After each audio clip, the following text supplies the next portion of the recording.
being here today. This hearing, entitled Costa Rica, the Dominican Republic, and Panama, a new alliance for promoting democracy and prosperity in the Americas, will come to order. Without objection, the chair is authorized to declare recess of the committee at any point, and all members will have 5 days to submit statements, strenuous material, and questions for the record, subject to the length limitation in the rules. To insert something into the record, please have your staff email the previously mentioned address or contact subcommittee staff. As a reminder to members joining remotely, please keep your video function on all times, even when you're not recognized by the chair. Members are responsible for muting and unmuting themselves. Please remember to mute yourself after you finish speaking. Consistent with HR 8, the accompanying regulations, staff will only mute members and witnesses as appropriate when they are not under recognition to eliminate background noise. I see that we have a quorum, and I now recognize myself for opening remarks. I convened this hearing to elevate the alliance between Costa Rica, Panama, and the Dominican Republic to see how the U.S. government and private sector can work more closely with these 3 countries to advance our shared interest. At a time when the Western Hemisphere is experiencing major setbacks to democracy, it is encouraging that these countries have come together to reaffirm their commitment to democratic values. I want to echo President Biden, who said last month that this alliance is the sort of inspiring commitment and partnership that I hope we will see more of. The members of the alliance seek to draw greater economic opportunity and investment to the Western Hemisphere, particularly in the wake of the COVID-19 pandemic. I hope that the U.S. government will step up and support them. These countries seem strong candidates for us to partner with under the Biden administration, the Build Better Back World initiative.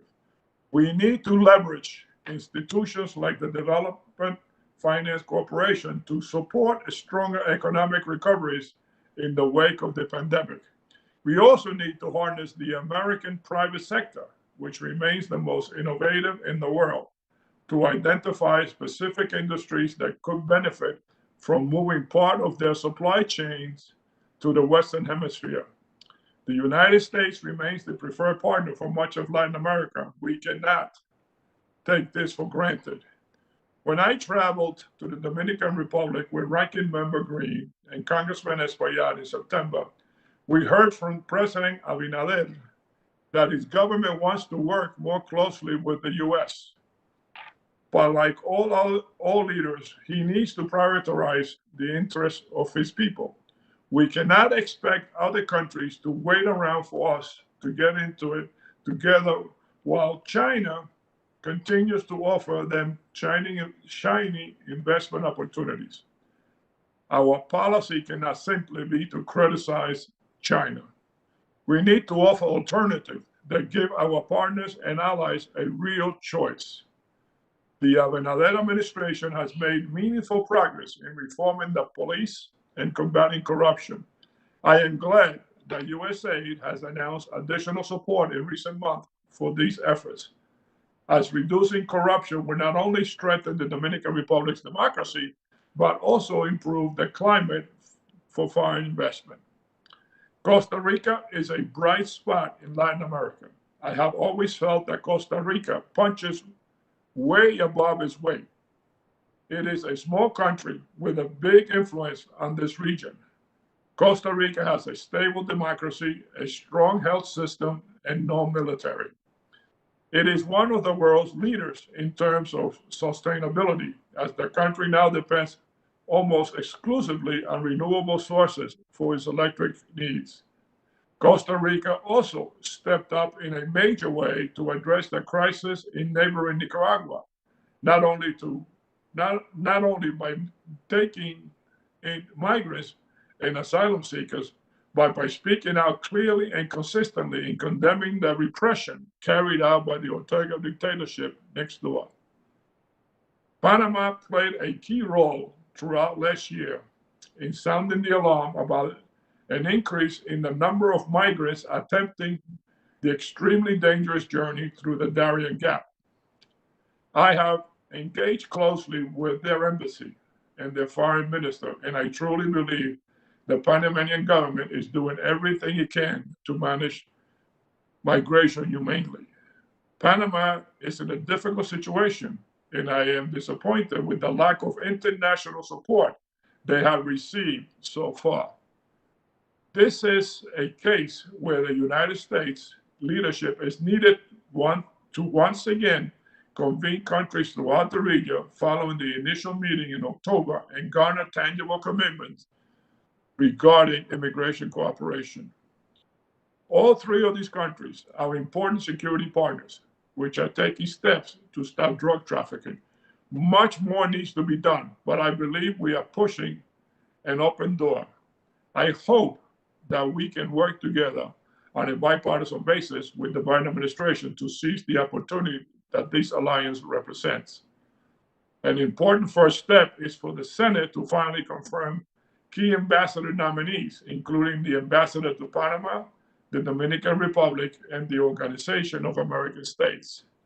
Thank you, and I now turn to the ranking member, Mark Green, for his opening statement.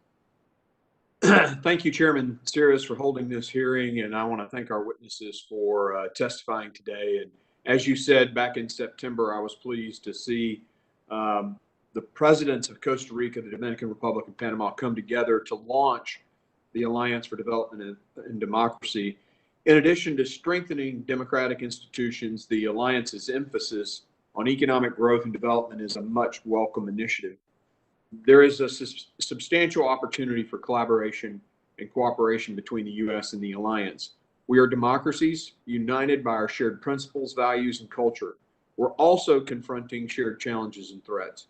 The United States and Congress remain committed to supporting the Alliance partners' recovery from the pandemic, addressing joint threats, cooperating on regional challenges, and promoting democratic governance. And as Chairman said, we recently traveled to the Dominican Republic together with Congressman Espaillat and met with President Abinader and members of his cabinet. We also saw the tangible impact the U.S.-funded security and development investments have made.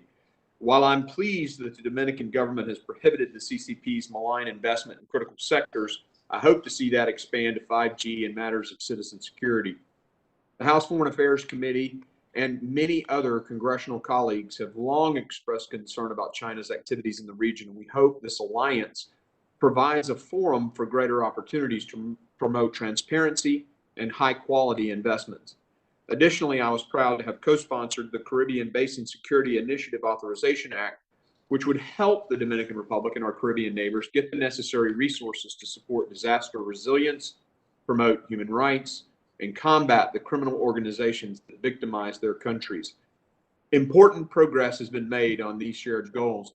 I'm pleased to see how under the administration of President Abinader, the U.S. and the Dominican Republic have a deeper opportunity to expand cooperation on confronting shared security challenges, including organized crime, narcotics trafficking, and citizen security.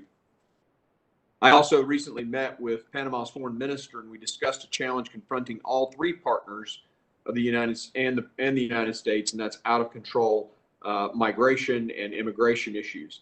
At the end of 2021, over 120,000 migrants had passed through the Darien Gap, many en route to our southern border. The United States owes Panama a great deal of credit for alerting us to the crisis that erupted in Del Rio, Texas. At no point should the Biden administration, including Secretary Mayorkas, have claimed they did not have prior knowledge. Panama sounded the alarm, and the administration did not act until a humanitarian crisis was on our doorsteps and in our communities. I look forward to hearing from our witnesses about how the U.S. can play a productive role in mitigating the migration crisis that continues to impact all three alliance partners. In particular, we must have a serious discussion on how the U.S. can support regional efforts to curb Haitian migration. In addition to Panama, the U.S. is equally indebted to Costa Rica.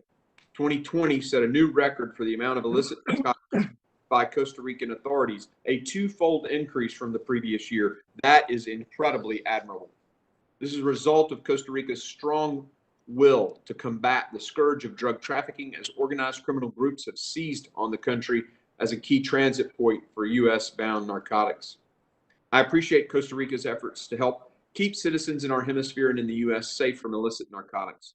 In closing, I'm glad we're holding a hearing today to discuss this promising development in Latin America and the Caribbean. Costa Rica, the Dominican Republic, and Panama have developed an ideal model that Chairman Sears and I and many others agree should be replicated. They are also ideal partners for nearshoring investments in the region, and we look forward to supporting these efforts. In particular, I look forward to engaging with all three partners on my Western Hemisphere Nearshoring Act that aims to bring jobs back from communist China to our allies in Latin America and the Caribbean. I'm working closely with Chairman Sears and Congressman Espaillat to formulate this bipartisan bill, which will be introduced soon. There has never been a better time to discuss expanding trade, international investments, and nearshoring in the Western Hemisphere that benefits like-minded democratic partners. Thank you, and I yield. Thank you very much, Ranking Member Green. I will now introduce Mr. Jason Marksack. He is the Senior Director of the Atlantic Council's Adrienne Arsht Latin American Center. Mr. Marksack is a Latin American expert who joined the Atlantic Council in 2013 to launch the Arsht Center and to set the strategic direction for the organization's Latin American work. Since 2016, he has taught as an adjunct professor at George Washington University's Elliott School of International Affairs. Mr. Marksack received a bachelor's degree from Tufts University and a master's degree in international affairs and economics from Johns Hopkins University School of Advanced International Studies. Mr. Marksack, we welcome you to the hearing. We will then hear from Dr. Laura Alfaro. She is a Warren Alpert Professor of Business Administration at Harvard Business School. Her research focuses on capital markets, foreign direct investment, globalization, and international finance. Since joining Harvard in 1999, Professor Alfaro has taught the General Management Program and the Program for Leadership Development. From 2010 to 2012, she served as the Minister of National Planning and Economic Policy for Costa Rica. Dr. Alfaro earned her PhD in economics from UCLA and holds a bachelor's degree in economics with honors from the Universidad de Costa Rica. Dr. Alfaro, thank you for joining us today. Finally, we will hear from Mr. Daniel Runde, or Daniel Runde. He is a Senior Vice President of the Center for Strategic International Studies and the Director of his Americas program. Mr. Runde's work focuses on leveraging U.S. soft power and the role of the private sector and good governance in creating a freer and more prosperous world. He previously served as Director for Global Development Alliances at the U.S. Agency for International Development and held senior roles at the International Finance Corporation. He also serves on the board of International Foundation for Electoral Systems. He holds a master's in public policy from the Kennedy School of Government at Harvard University, as well as a bachelor's degree from Dartmouth College. Mr. Rundes, we welcome you to the hearing. Before the witnesses begin the testimony, I want to ask unanimous consent that Congressman Adriano Espaillat, former member of our subcommittee, participate at today's hearing after all subcommittee members have had the opportunity to participate and question the witnesses. I ask the witnesses to please limit your testimony to 5 minutes, and without objection, your prepared written statements will be made part of the record. Mr. Marksack, you are recognized for your testimony. Chairman Cirrus, Ranking Member Green, and distinguished members of the subcommittee, it's my privilege to address you on the Alliance for Democratic Development and its larger regional implications. I also congratulate the subcommittee for prioritizing how to further strengthen regional democracy as the topic for this first hearing of 2022. I will be summarizing my written testimony. Democracy is facing unprecedented threats from a perfect storm of existing and new challenges across Latin America and the Caribbean. Inequality, social discontent, corruption, impunity, and disinformation among them, all of which have been exacerbated by the pandemic. What is needed are new, innovative approaches that reaffirm that democracy can deliver on the issues that directly impact everyday lives. With its pragmatic, results-oriented focus, the Alliance for Democratic Development among Costa Rica, the Dominican Republic, and Panama has the opportunity to do just that. The United States can be a partner for this nascent effort by working hand in hand with the Alliance and other regional partners to address issues of their importance and that align with U.S. interests. Nicaragua and Haiti are among those issues. In Nicaragua, the continued erosion of basic individual liberties under Daniel Ortega is having reverberations for its Central American neighbors and for the United States. Here, I'd like to recognize the work of members of this subcommittee in advancing the Renacer Act signed into law in November. Still, the United States can do more.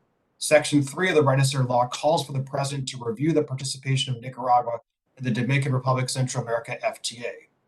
The United States should lay out specific conditions to Daniel Ortega that must be complied with in order to avoid the exclusion from DR-CAFTA of economic sectors with the deepest ties to the Ortega regime. The United States should also provide additional financial and technical assistance to Costa Rica and Panama. Both countries, as mentioned, face spikes in arriving migrants. In Haiti, political and social instability and unprecedented gang activity have resulted in increased threats to the Dominican Republic and other countries.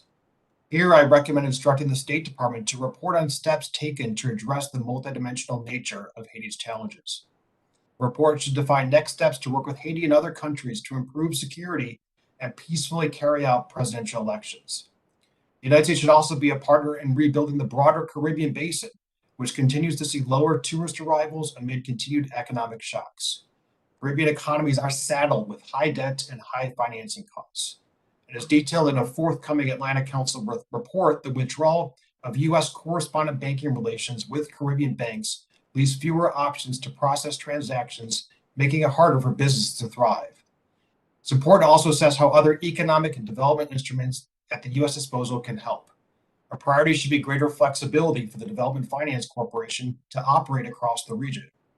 A DFC statute requirement calling for it to prioritize low and middle income countries. It excludes all but 5 countries in the Americas. This requirement should be changed so that more countries, and in particular all Caribbean countries except for Cuba, as proposed in the last Congress, benefit from DFC direct loans and loan guarantees, equity financing, and technical assistance. Congress should also consider instructing the U.S. Trade Representative to study opportunities for harmonization between the Dominican Republic Central America FTA and the U.S. Panama Trade Promotion Agreement to the benefit of participatory countries and the United States.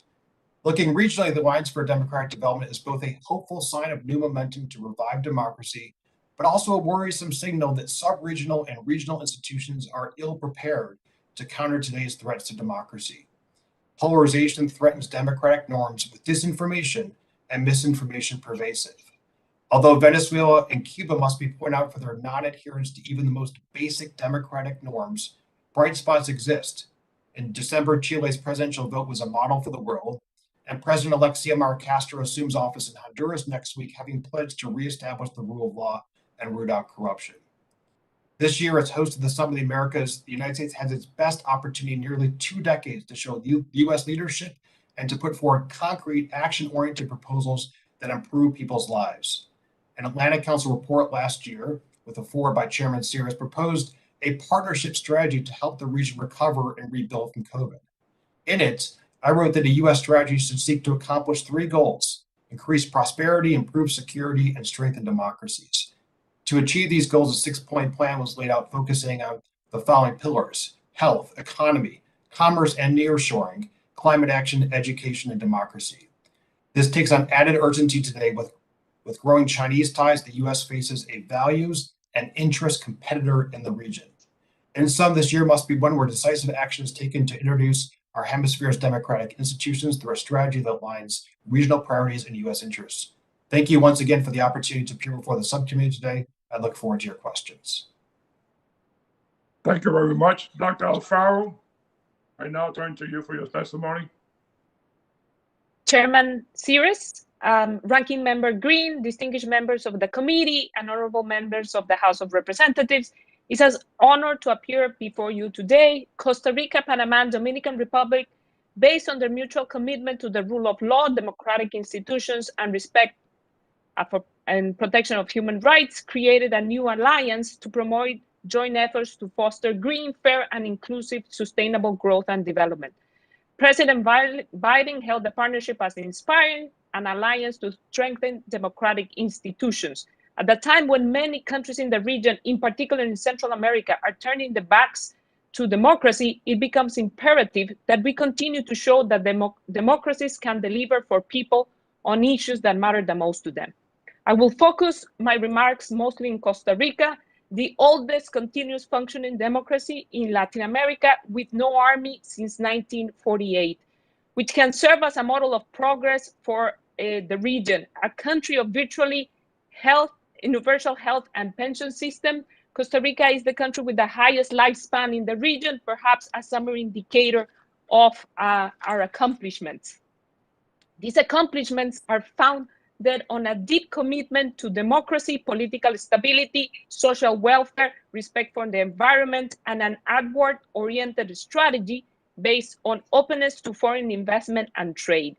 The alliance aims to jumpstart the economy of these three small nations by supporting an agenda that takes advantage of the reconfiguration of global value chains and opportunities of nearshoring. Development requires the role of the private sector, public-private partnerships, and strategic allies such as the U.S. Costa Rica is a natural, reliable partner in U.S. efforts are nearshoring. The U.S. is the main trading partner and primary source of trade and tourism. This trade relationship has been built through decades, since initiatives like La Cuenca del Caribe under President Reagan to the signing of the free trade agreement under Bush. For Costa Rica, U.S. represents 40% of exports and imports, and Central America and Mexico 15% of imports, 20% of exports. The new alliance is particularly valuable at a time where there are challenges emerging in different latitudes. For example, Intel invested in Costa Rica in the 90s, aimed at gaining geographical diversification. As supply chains have been tested, Intel has rediscovered the importance of this geographical diversification and has reaffirmed the commitment to the country.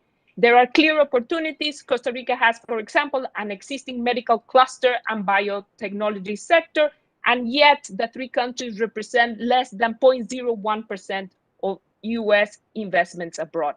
Costa Rica bears witness of how democracies can generate growth and prosperity.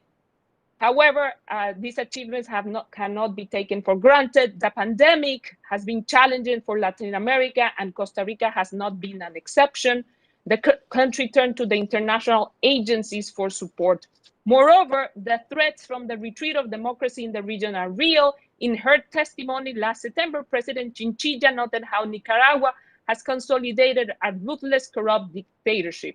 As previous episodes, this has led to forced migration, 80% of which turns to Costa Rica. Given the opportunities and challenges, I respectfully recommend for the United States, Costa Rica, Panama, and Dominican Republic to create a joint force task to identify trade and nearshoring opportunities. Costa Rica Investment Promotion Agency, CINDE, can serve as a natural link. The task force should identify trade partnerships with low carbon economies and environmental sustainability, as we have done in Procrome's Green Growth Platform. In the particular case of regulated industries, such as medical device industry, the task force should identify policies that can facilitate nearshoring.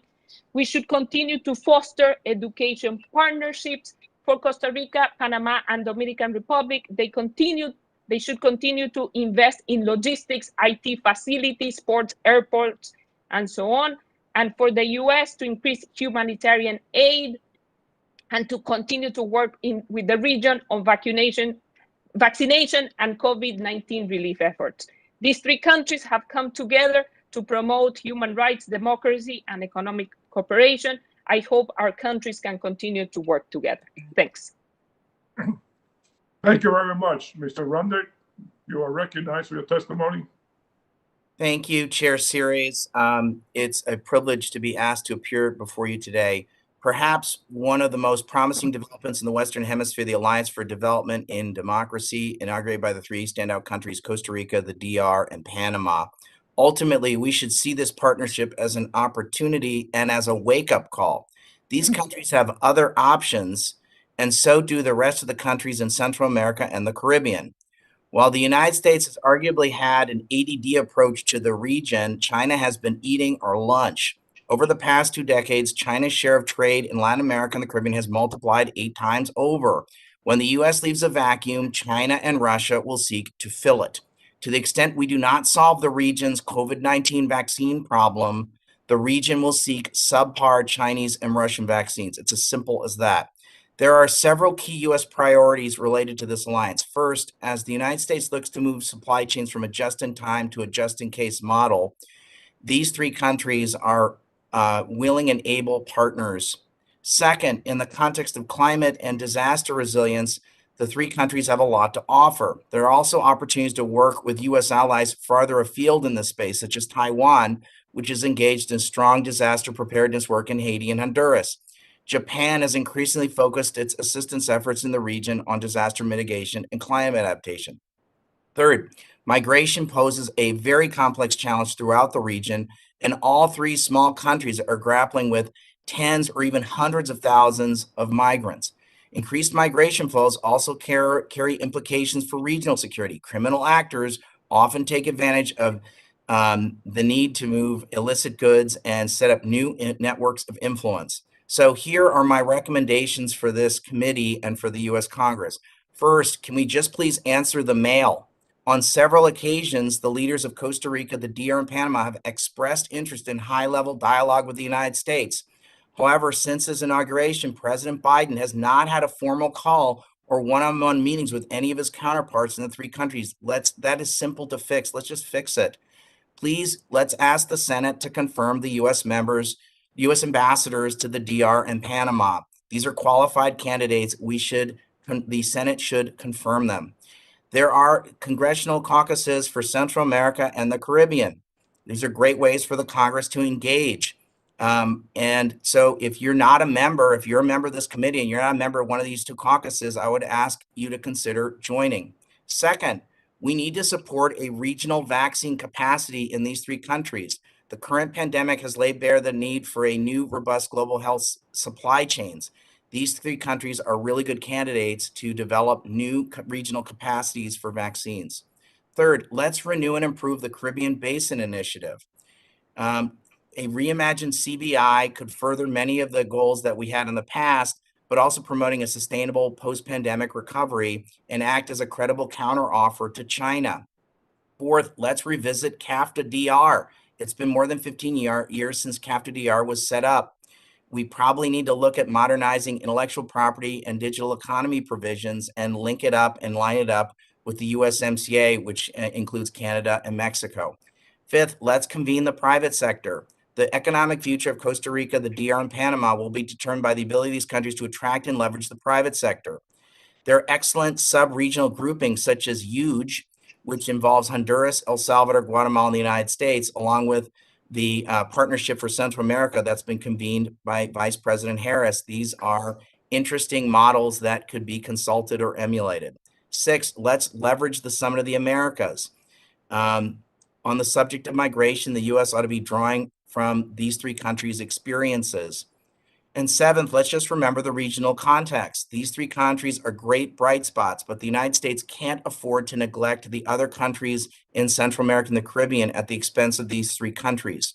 So any reimagine of CBI, any new CAFTA-DR should remember that there are other regional players we should not exclude. At the core of U.S. policy must be believed that good governance and democracy does pay dividends. That's what's so great about this grouping of these three countries. And any country that sincerely embraces these principles should be a welcome partner for closer engagement. Thank you. Thank you very much. We will now go into questions. I'll start by asking the questions. You know, this alliance of Costa Rica, Panama, and the Dominican Republic established as an inspiring example for the region. My question is, what is the importance of an alliance like this that is based on shared democratic principles at a time when democracy is facing serious challenges throughout Latin America and the Caribbean? Dr.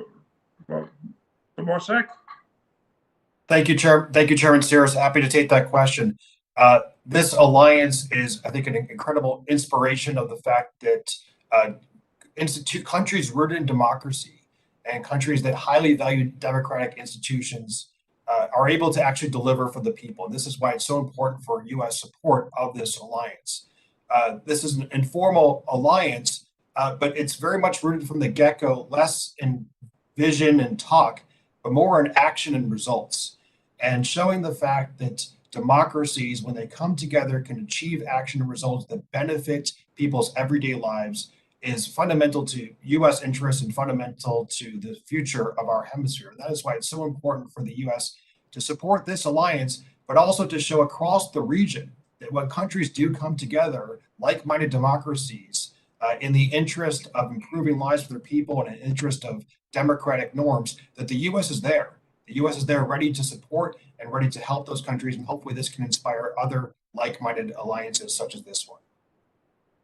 Dr. Farrar, can you take that question also? Yes. So these three countries, we are all small economies. If you're a small economy, growth and prosperity can only come from stable institutions, but also trade and foreign direct investment. Because we are small economies, we need partners. We cannot achieve economies of scale, just our 5 million, 10 million.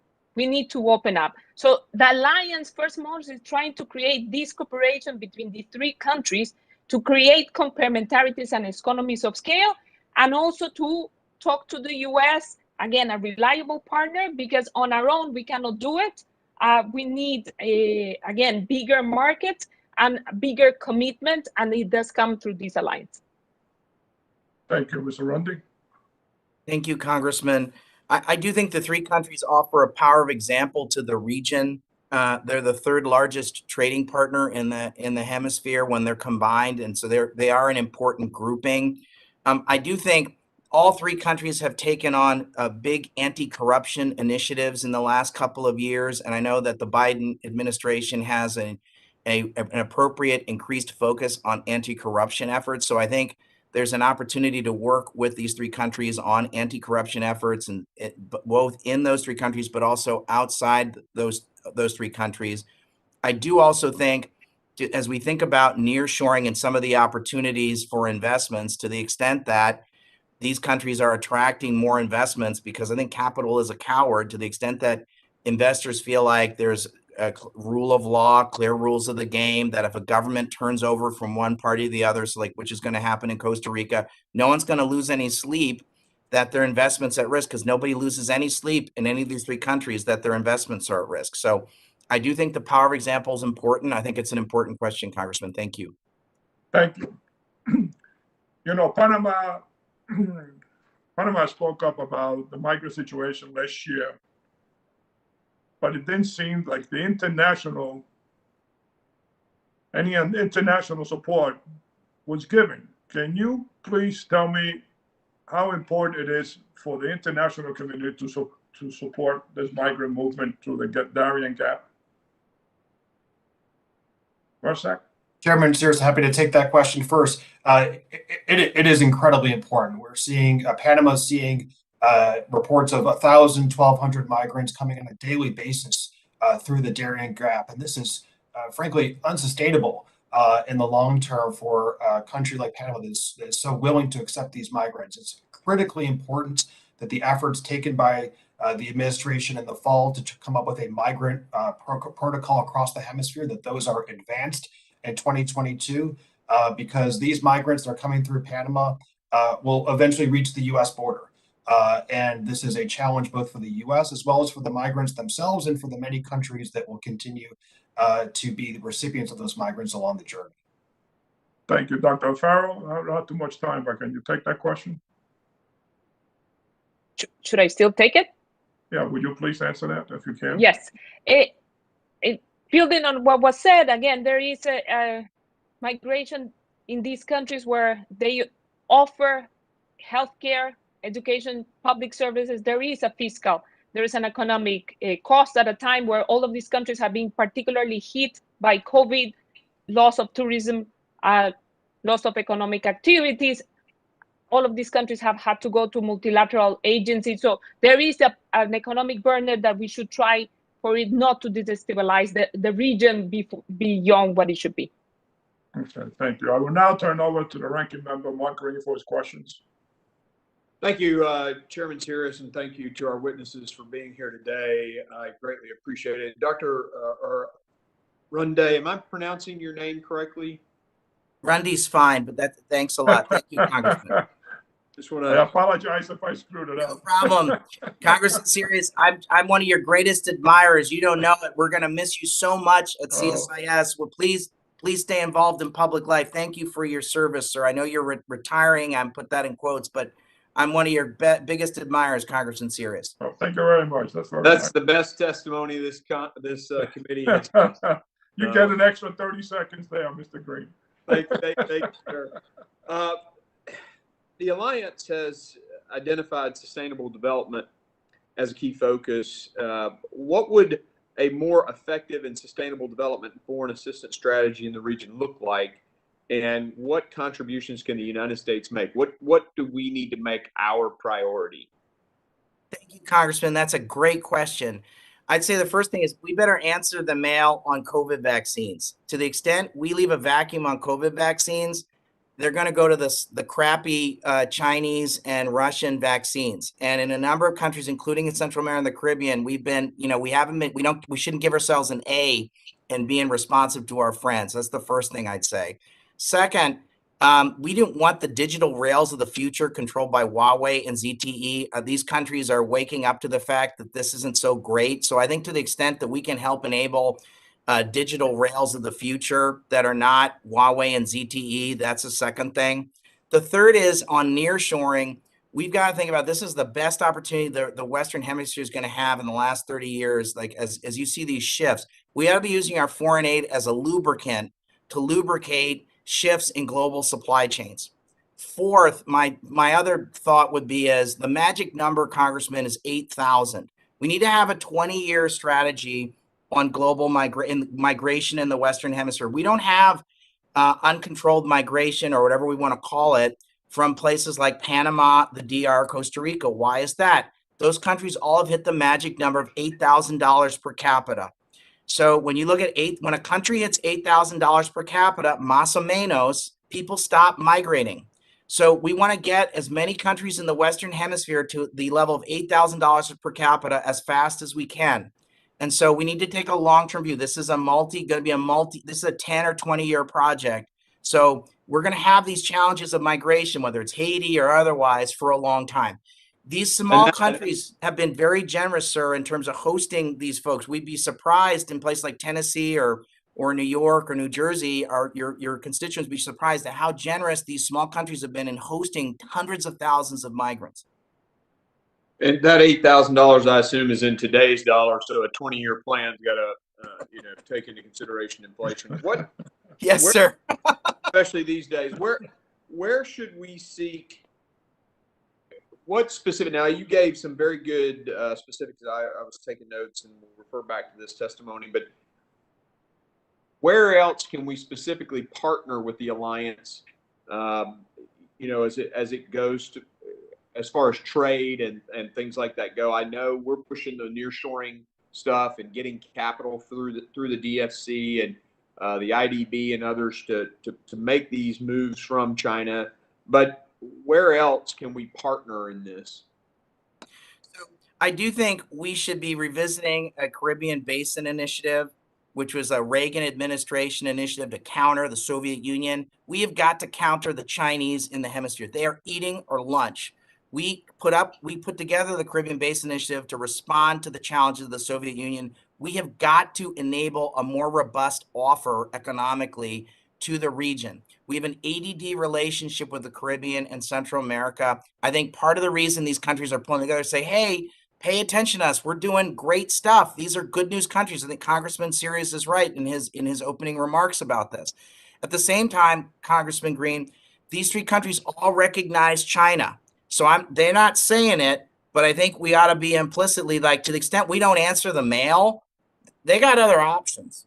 So this is a different ballgame than the Soviet Union. So we've got to be thinking about CAFTA-DR renewing it, Caribbean Basin Initiative revisiting it, helping them. Like I said, they're hosting hundreds of thousands of migrants when they've taken this terrible whack because of tourism. There's less some of these countries have 8, 10, 20% of their GNP is tourism. If you and I can't get on a plane and go to these wonderful countries, I love going on vacation in these three countries. These are fabulous places. The Central America and Caribbean offer wonderful places to vacation, hard to travel. So we need to support them financially through the Inter-American Development Bank and the World Bank. And I would argue it would be appropriate to consider, under the right circumstances, a capital increase for the Inter-American Development Bank. That it would be up for a negotiation, but I think we need to at least consider something like that. Yeah, we had dinner with the president of the bank, and I think there's going to be a push for that, hands down. Thank you for your comments about the CCP as well. Mr. Chairman, I yield. All right, Joaquin Castro, you're recognized. Thank you, Chairman Cetas and Ranking Member Green, for holding this hearing, and to our witnesses also for being here and sharing their expertise. As many here have stated, Latin America is facing a crisis of democracy, and the COVID-19 pandemic has only exacerbated underlying frustration and inequalities. This alliance provides the United States with an opportunity to re-engage with the region on upholding democracy and human rights. And the United States must continue to play an important role in promoting accountable and inclusive governance, both at home and abroad. And my first question, I think some folks have gotten to already, but I wanted to follow up with a question on climate investment and migration. And the presidents of the alliance countries have promised to cooperate on climate change and environmental issues. A key priority in my office as well has been promoting green energy infrastructure and disaster risk reduction efforts in the region to address climate migration and ensure sustainable development. Mr. Rundy, you talked about challenges of migration, for example, from different nations. So my question for Mr. Rundy and Mr. Marzak, how can the United States and the alliance countries work together to combat climate change and promote climate adaptation? And how can these three countries, who've been at the forefront in pushing for carbon neutrality and green energy, work with other countries in the region to promote their successful models? Thank you, Congressman, for that excellent question. I really appreciate it. So I would say these three countries are really great examples. Panama is a carbon negative country.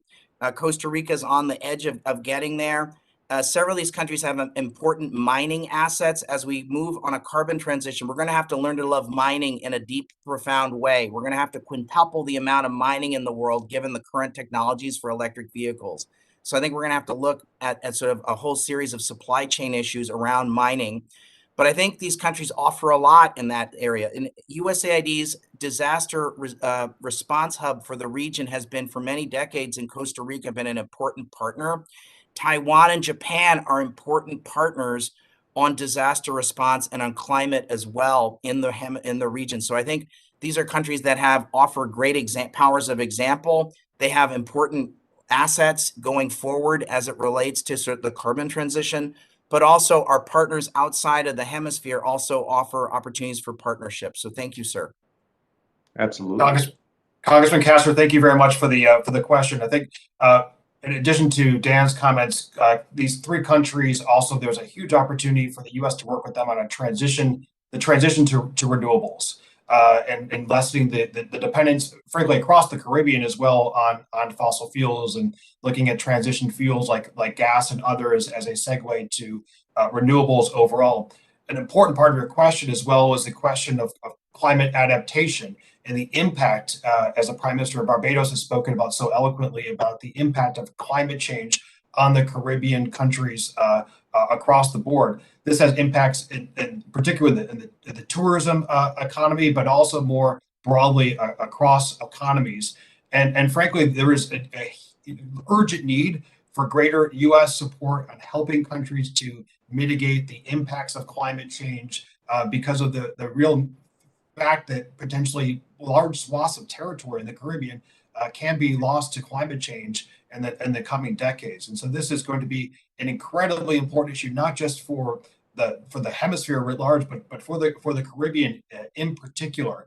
The climate change as well is going to be important for the ability of businesses to thrive. And with climate change left unchecked in the Caribbean, we're also going to expect to see heightened levels of migration, greater insecurity, and all the other realpolitik consequences that climate change can bring. No, thank you for that. And you make a great point. I agree, Mr. Rundy, that there is an economic component here, but you also have a climate change issue. And the fact that in Central America, you have people fleeing for different reasons, right? A lot of it is threats and gang violence, drug gang violence, so forth, economic disparity, but also climate change issues as well. And then I'll ask Mr. Mars, I got a question for you. Maybe you can take it for the record because I'm running out of time. But the United States is going to host the 2022 Summit of the Americas in Los Angeles, which was just announced, providing the United States with a unique opportunity to shape the discussion and outcome of this meeting. And so I wanted to ask you, what issues should the Alliance and the United States work to elevate at this Summit of the Americas? And how can the Alliance use the summit as an opportunity to expand their cooperation on democracy, human rights, and development issues? You can take that one for the record. Thank you. Thank you, Congressman. Congressman Pfluger. August Pfluger, right there. Congresswoman Maria Elvira Salazar. Thank you, Mr. Chairman. Sears, thank you for this time, and to my colleagues in the committee. Democracy is at a crucial moment in Latin America. Today, we're discussing an alliance for democracy with Panama, Costa Rica, and the Dominican Republic. Meanwhile, our enemies are pushing the limits to see what they can get away with. Venezuela, Cuba, Nicaragua, and Bolivia are poisoning our hemisphere. It's like good versus bad, socialism versus capitalism, corruption versus the rule of law. That's why I applaud our neighbors working to reform their countries for the better, while their evil neighbors are pushing oppression and socialism at their borders. I'm talking about Maduro and Ortega and Castro and Putin and Xi Jinping. These are predators. They devour everything they can and destroy whatever they touch. These are names that will scar our history books for decades. This instability decimates the people of the region, and the United States is feeling the aftershocks. Refugees and immigrants are coming to our borders. The regional economy is upended, and American investors are paying the price. I cannot overstate the severity of anti-Western dictators operating only hours away from our shores. That's why I applaud the work of Panama, Costa Rica, and Dominican Republic, our long-term trade partners and democratic friends. That's why we must strengthen supply chains and nearshore businesses to bring industry back to the Americas. We know that we can trust them, and we can get the products to Americans a lot faster. We can invest in infrastructure and know it will be a good investment. We can show the world that America can counter China's Belt and Road Initiative and be a trusted ally. This will be alleviated, and it will also alleviate the immigration crisis in this country, the one that we're facing right now. Why? Because more than 130,000 people crossed through the Darien Gap last year, and the Panamanian law enforcement cannot keep up with this flood. Traffickers are moving people through the most dangerous jungle crossing in the world, El Darien. And Panama is suffering while the criminals are profiting. In the meantime, Costa Rica has received over 500,000 Nicaraguans and Venezuelans. Venezuelan asylum applications in Costa Rica skyrocketed to the point where 10 years ago, only 14 Venezuelans applied for asylum. Today, 23,000 and counting are applying every year. But there's a lot of talk and very little action. That is why I will soon be addressing regional migration and stability in this country through something called my Dignity Act. Dignity will stop illegal immigration into the United States. It will seal the border forever and restore the rule of law. We're going to put the coyotes out of business, these child sex traffickers out of business. Dignity will enact an international information campaign to stop those who are making this very dangerous journey. It's also going to reestablish respect for American immigration laws and take the incentives away from crossing such dangerous places like the Darién. I will fight drug trafficking, target dangerous gangs, and bust the international, transnational organizations. This pillar, this great association, this goal of working together requires partnership. It is why we must cherish alliances like the Panama, Costa Rica, Dominican Republic, like the ones we're discussing today. I look forward to work with my colleagues and to take on this great challenge and help you to be what you were at one point. Thank you, Mr. Chairman, and yield back. Thank you, Congresswoman. Congressman Levin, you're recognized. Thanks, Chairman Sears, and thanks to Ranking Member Green for having this really important hearing.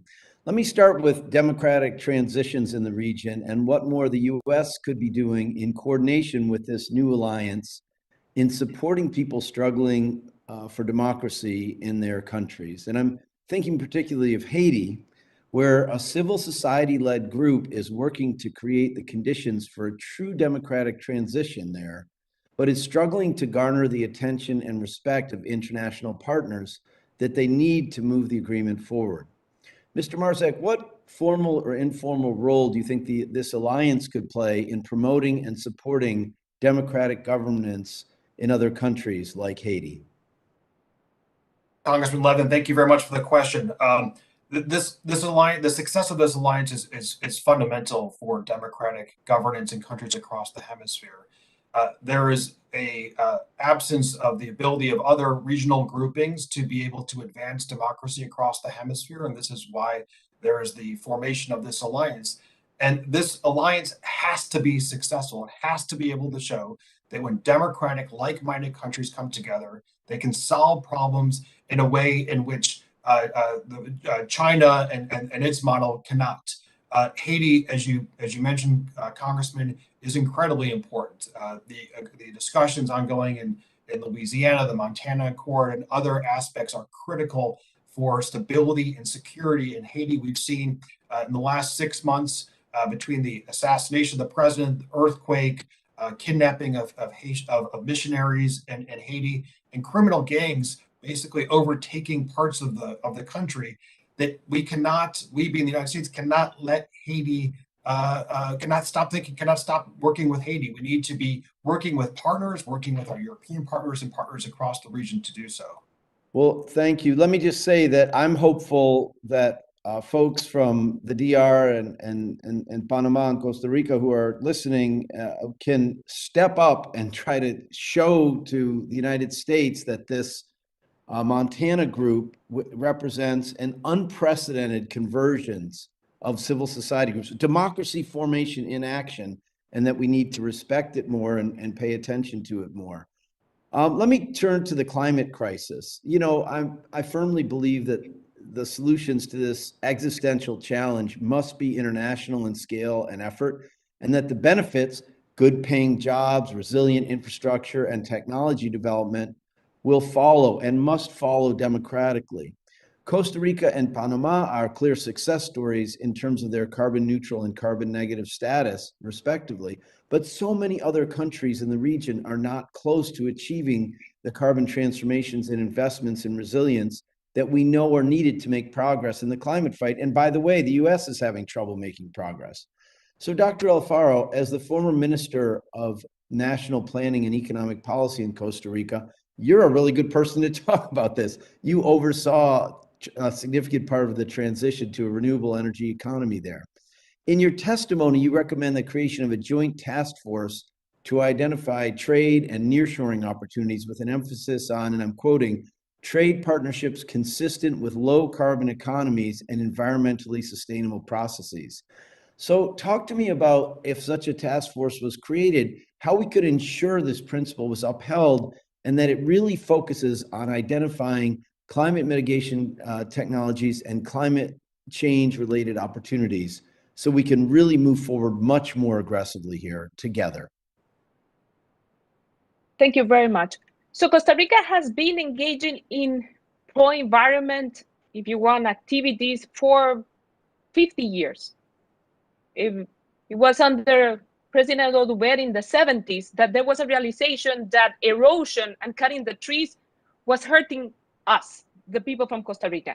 And this is why he started the national parks. 25% of the country is protected because it helped us. From there, it built on green tourism. It was helping us. Then President Figueres started a payment for environmental service, again, to find a way to help the people who were making a sacrifice to benefit from these changes.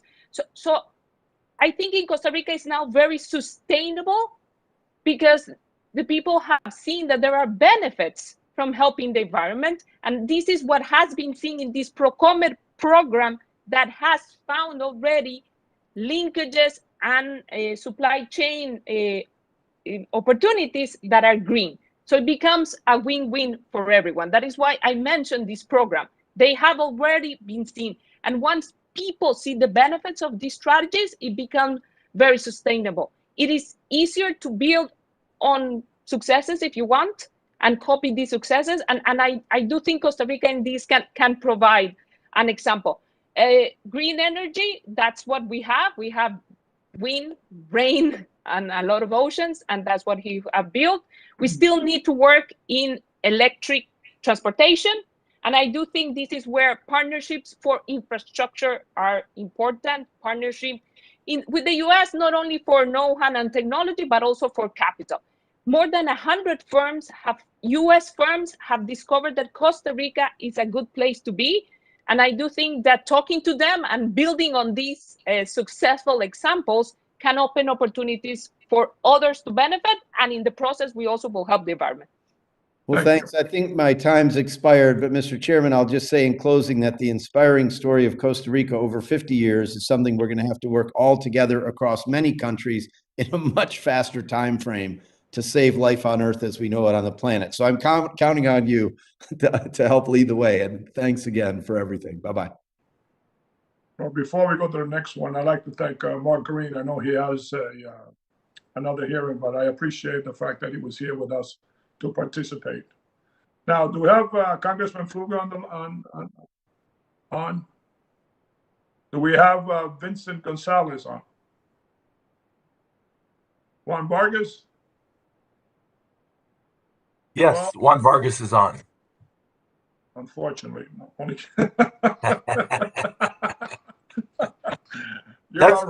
you are recognized. Thank you, Mr. Chairman. That's a pretty good joke for a short timer now. I say it with great deal of respect and love. We're really going to miss you. I agree with the comments that were made by Mr. Rundy. You really are a wonderful person. We're really going to miss you. First of all, I guess I'd like to ask this question. Obviously, all nations are different, but why are these three nations successful? I mean, we have a whole bunch of countries in Latin America. Why these three? Why in particular? I mean, right now we heard a wonderful, history from Dr. Alfaro. You told us about the 50-year history, but why do we have the Dominican Republic and also Panama that understands these issues and wants to make democracy work? And anyone can answer that. Yeah, Mr. Rundy, go ahead. Thank you, Congressman Vargas. These countries have been beneficiaries of great political leadership and great governance. Ultimately, development comes down to good governance and robust formal private sector activity. So these are countries that have had clear rules of the game, pretty good governance. Every country's got its challenges and problems. There's corruption in the United States. There's corruption in these three countries, but all three countries in the last couple of years have had significant anti-corruption initiatives.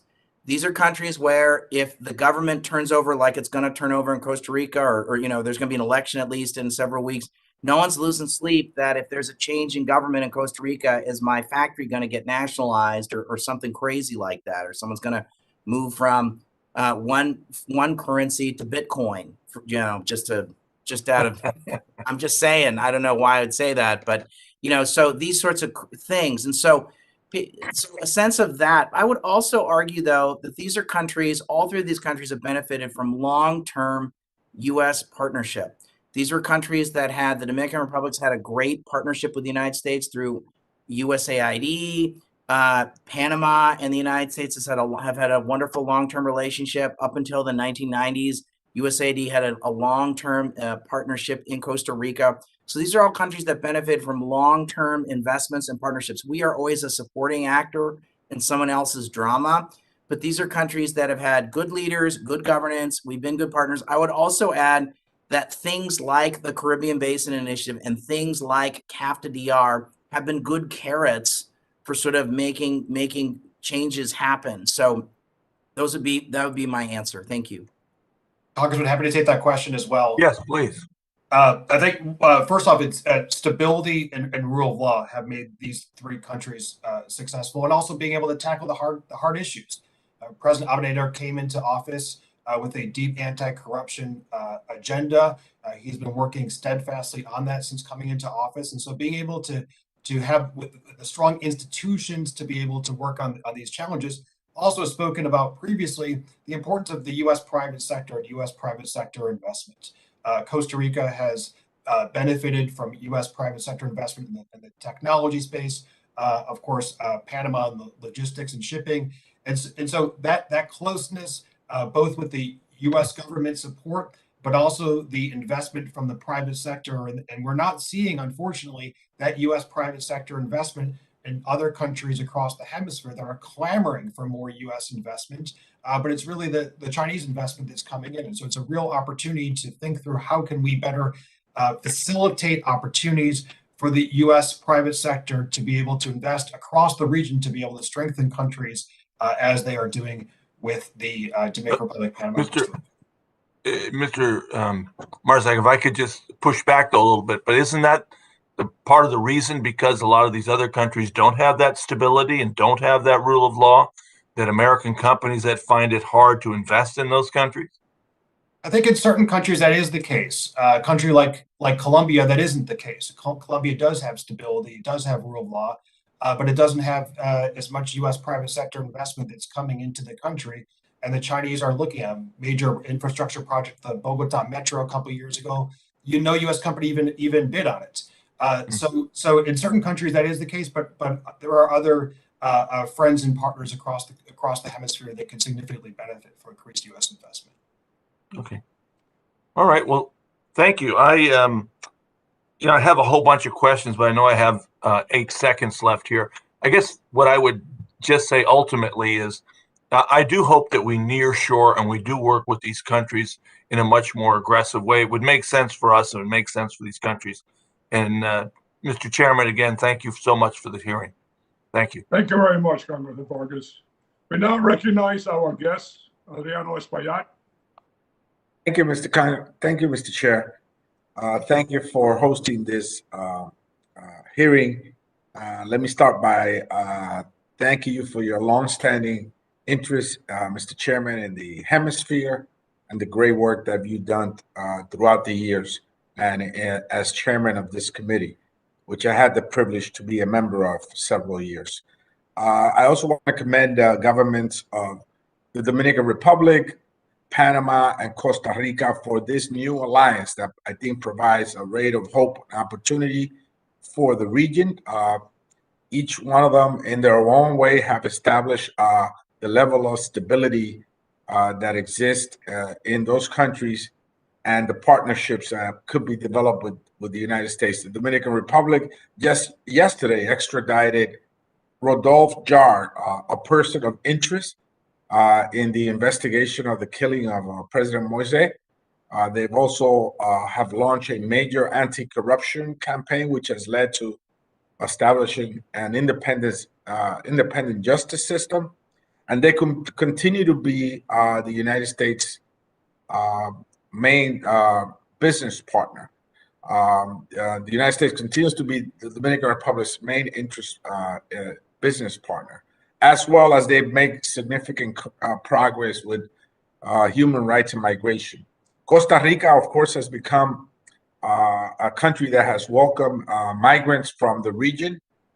They have done so while protecting the rights of those individuals, and continues to be also an area for investment, not just for the United States, but for the hemisphere.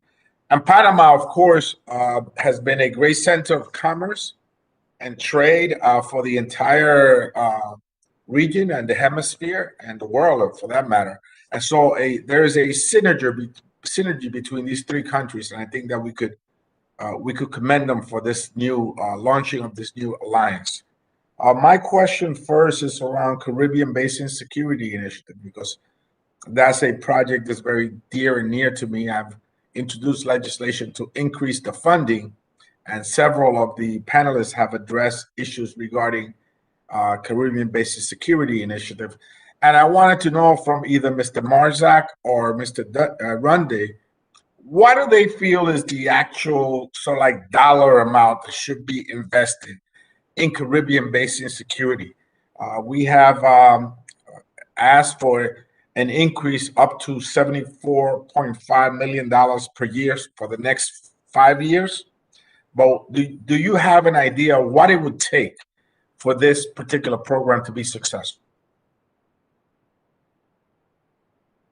Happy to start with that, Congressman. I think it's given what we've spoken about how critical the Caribbean is. You look at the funding of the Caribbean Basin Security Initiative right now, and it pales in comparison to what we're spending in other parts of the world. And I would argue that the Caribbean is significantly more important than other parts of the world. I think at least given the present day circumstances of the Caribbean, given the shocks of the pandemic, the shocks on tourism, climate change, all these other ancillary factors, I think at least a doubling of the Caribbean Basin Security Initiative is fundamental. And that will, again, still be a drop in the bucket compared to what we are providing, we being the United States are providing in funding to other parts of the world. Thank you, Congressman. I associate myself with Jason Marzak's comments, but I would just say, here's the question. Do we want China building ports and airports and digital stuff in the Caribbean and Central America? My answer is hell no. And I suspect, Congressman, you would agree with that. And so I think we need to wake up and smell the coffee about the significant investments in infrastructure in the Caribbean that can have potential dual use from China and the Chinese Communist Party. So I think we need to be very, very vigilant about this. So I think, thank you, Congressman, for raising this. So my view is there are some investments where we have got to enable an alternative to China. That doesn't mean we have to compete with them dollar for dollar. Sometimes it's calling up the Inter-American Development Bank. Sometimes it's calling up our friends in Canada who've got investment funds, or our friends in Norway have got the Sovereign Wealth Fund. We ought to be enabling alternatives to China when they show up in some Hong Kong base, which is now part of the Chinese Communist Party because they broke their promise to give Hong Kong liberty for 50 years. They have gone back on that. So if they say it's a Hong Kong company, that's like Chinese Communist Party controlled company. So my view is if they're going to set up on Grand Bahama Island some sort of a port or airport, we ought to be showing up at the same time at the doorstep of the Minister of Infrastructure or the Minister of Trade and put together a consortium. Sometimes that's going to be the Development Finance Corporation. Sometimes that's going to be the U.S. Exim Bank. But on some infrastructure, we should just not let them win on this stuff. So thank you for raising this, Congressman. I wholeheartedly agree. More resources enable an alternative. Thank you. Thank you, Mr. Chairman, for your time. Thank you, Square. Yield back. Before I close, I'd just like to make a comment and a little fruitful thought. Before the election in Nicaragua, the IMF gave Nicaragua $340 million. Can you imagine what these three countries could have done with $340 million? I do not understand how they get away with this. Nicaragua is taking steps backwards, not forward. These three countries are taking steps forwards, not backwards. And yet, the investment is short on money. We need to change that. And I hope this administration does. And with that, I want to thank all our witnesses for joining us today. With so many countries in the Western Hemisphere taking steps backward when it comes to democracy and human rights, I am glad we're able to shine the spotlight on three countries that are moving in a more positive direction. I am optimistic about the future of this alliance, and I look forward to exploring ways for the U.S. to support Costa Rica, Panama, and the Dominican Republic. With that, the committee is adjourned. Thank you very much. Thank you, Mr. Chairman. Thank you very much. And when you said coffee, I hope it's Costa Rican coffee. I hope exactly. Thanks. I'm gonna close and have some Cuban coffee now. Thank you for convening. Thank you for your. It's probably from Costa Rica. Chairman, thank you so much for all your incredible leadership as always on all issues Western Hemisphere. Thank you. Thank you very Dan much. said, and really, you will be missed, but continue to hopefully engage in all issues Western Hemisphere. Absolutely. It's not goodbye. We need your voice in the public square. We need you. We need your leadership. Thank you, Congressman. Thank you very much. Thanks. I found these 5-minute clocks to be very stressful. And Daniel, happy birthday. Thank you. Oh my goodness. Oh. Tomorrow I have a milestone birthday tomorrow. That's right. So. Feliz cumple. Thank you. Thank you. Enjoy. Thanks, everybody. Ciao. Bye. Thank you.